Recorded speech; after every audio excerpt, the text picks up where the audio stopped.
नमस्कार दोस्तों, मैं अंकुर उपाध्याय स्वागत करता हूं आप सभी का आपके अपने YouTube channel share market analysis में। आज बाजार में सब कुछ देख लिया आपने लाइफ हाई लगते हुए देख लिया। आपने एक शांत स्वभाव से बाजार खुला, उसके बाद कंसोलिडेशन भी देखा कुछ घंटे, उसके बाद आपने एक लाइफ हाई की जर्नी देखी and sudden fall, sudden profit booking भी देखी। एंड जब बाजार टूट रहा था ना, तब मैंने वीडियो भी शूट करी थी। हालांकि वो आप सभी के साथ 4 बजे शेयर करी मैंने। 3:17 हो रहे थे जब मैं वीडियो बना रहा था और मैंने आपके साथ टाइम भी डिस्कस किया था। और मैंने आपके साथ केवल 2 चीजें बोली थी कि जिस रफ्तार से बाजार टूट रहा है ना, एफआईआईज प्रॉफिट बुक कर रहे हैं या कहीं ना कहीं बिकवाली आ रही है। एफआईआई से आ रही है, डीआईआई से आ रही है, नहीं समझ में आ रहा है, बट कोई बड़ा है जो बेच के जा रहा है। अगर ऐसा है तो हमें बीटीएसटी के लिए थोड़ा सा सावधान होना चाहिए।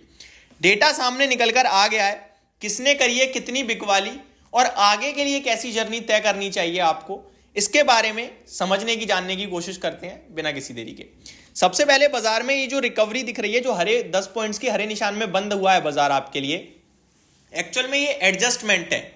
जो निफ्टी के एक्चुअल लेवल्स थे 3:30 जब आखिरी बार ट्रेड करा था निफ्टी, तो 21,685 का लेवल था। जी हां, ये जो 55 पॉइंट्स का आपने ऊपर क्लोजिंग देखी है ना, ये एडजस्टमेंट है। एक्चुअली में जो आपकी क्लोजिंग होती है ना, वो बीते 1 घंटे में जहां आपका बाजार ट्रेड करा है उसका एवरेज क्लोजिंग देता है बाजार।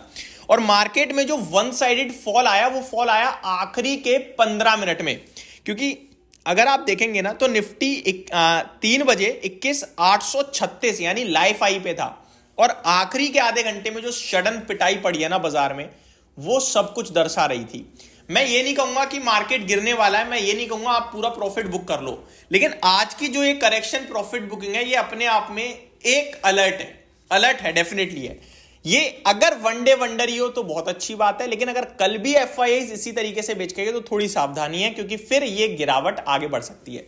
डेटा मैं आप सभी के साथ शेयर करता हूं। डेटा नेगेटिव है, बट इतना नेगेटिव नहीं है कि हमें ज्यादा टेंशन लेने की या घबराने की जरूरत पड़े। गिरावट हुई है, बिकवाली भी हुई है, बट एक छोटी बिकवाली है, और फंड छोटा था, सामने से बायर कोई मिला नहीं, तो वो सडन मूव आ गया, बस इतना ही हुआ है। अगर मैं आपके साथ फंड्स की बात करूं तो एफआईआईज का डेटा सामने आ चुका है, और वो मैं आप सभी के साथ अभी शेयर कर रहा हूं। एफआईआईज ने ही बिकवाली करी है, जैसा हम लोगों ने प्रिडिक्ट करा था 3:17 पे ओपन मार्केट में ही, वही एक्चुअल में फैक्ट निकला। एफआईआईज 855 करोड़ की सेलिंग करके गए हैं। ये कोई बड़ी सेलिंग नहीं है मेरी नजरों में, और आपकी नजरों में भी बड़ी सेलिंग नहीं है। लेकिन प्रॉब्लम तब हुई जब डीआईआईज ने उतना लिया ही नहीं। डीआईआईज 410 करोड़ की बाइंग करके गए, तो ये जो 450 करोड़ के समथिंग की सेलिंग एक्स्ट्रा हो गई ना, आज रिटेल भी मूड में नहीं था खरीदने के। रिटेल शांत था, या एंजॉय कर रहा था, या वो केवल वॉच कर रहा था, तो वो बाजार में प्रेशर बना गई, बाकी कुछ भी नहीं है। तो अब मैं उम्मीद सिर्फ 2 ही चीजें करता हूं, एक ये आज के लिए हो, और दूसरी कल से रिटेल और डीआईआईज की बाइंग लौट आए। अगर ये दोनों चीज होती हैं तो बाजार आपके लिए फिर से ऊपर चल देगा, जिसकी चांसेस बहुत ज्यादा हैं। 70-80% चांसेस ये हैं कि मार्केट दोबारा एक डिप मार के तेजी पकड़ने लगेगा, और बचे हुए 20-30% ऐसे भी हैं चांसेस कि एफआईआईज 1-2 दिन प्रॉफिट बुक कर जाएं और बाजार थोड़ा नीचे आ जाए, शांत कर दें, ये भी हो सकता है। मार्केट है, दोनों ही चीजें बनी रहती हैं। कोई आप मेरे से पूछो, भाई आप वीडियो बना रहे हो, आप मेरे को बता दो कि बाजार नीचे जा रहा है ऊपर जा रहा है, मैं क्या, आपको कोई भी बंदा बता ही नहीं सकता, कोई बंदा नहीं बता सकता।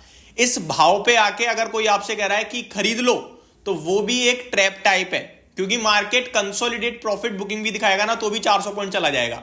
और इस भाव पे आके कोई आपसे कह रहा है बेच दो, तो बाजार भैया सुपर बुल केस में चल रहा है, कैसे बेच दो, कैसे राय दे सकते हो आप। तो अच्छी सलाह यही हो सकती है मेरे हिसाब से, इस समय जो पोजीशन है बस उसी में बने रहें, मैनेज करें और मेंटेन करें, एक proper stop loss, proper targets के साथ। टारगेट अगर आ रहे हैं तो बुक मत करो, ट्रेल करो, और स्टॉप लॉस आ रहा है तो एग्जिट लो। ये परफेक्ट समय होगा इस तरीके की सिचुएशन, इस तरीके की स्ट्रेटजी के लिए। आगे बात की जाए, अगर आप पूरे बाजार को देखें, सेक्टर्स को देखें, स्टॉक्स को देखें, तो वो आखिरी के कुछ मिनटों में बड़ी सेलिंग आई है, डेफिनेटली आई है। वहीं दूसरी तरफ कुछ स्टॉक्स हैं जो काफी तेजी से भागते हुए भी दिखे हैं, जिसमें media, PSU bank, FMCG stock सामने निकल कर आए हैं। रेलवे स्टॉक एक बार फिर से आज एक्शन में रहे, और कुछ खास था नहीं आज। जितनी भी चीजें इंपॉर्टेंट थी वो मैंने आप सभी के साथ शेयर कर दी हैं। एफआईआईज, डीआईआईज का डेटा था इंपॉर्टेंट, एफआईआईज बेच के गए हैं, जिसकी वजह से आपको लास्ट के आधे घंटे में गिरावट आते हुए दिखी है। होप आपको ये सारी चीजें समझ में आ गई होंगी। बाकी कल हमें थोड़ा ज्यादा अच्छे से समझ में आएंगी चीजें, वो भी सेकंड हाफ में, स्पेशली 3 बजे या 2:30 बजे के बाद, कि मार्केट किस तरफ जाएगा। उससे पहले का ट्रेड अलग होगा और उसके बाद का ट्रेड अलग होगा, ये आप याद रखना।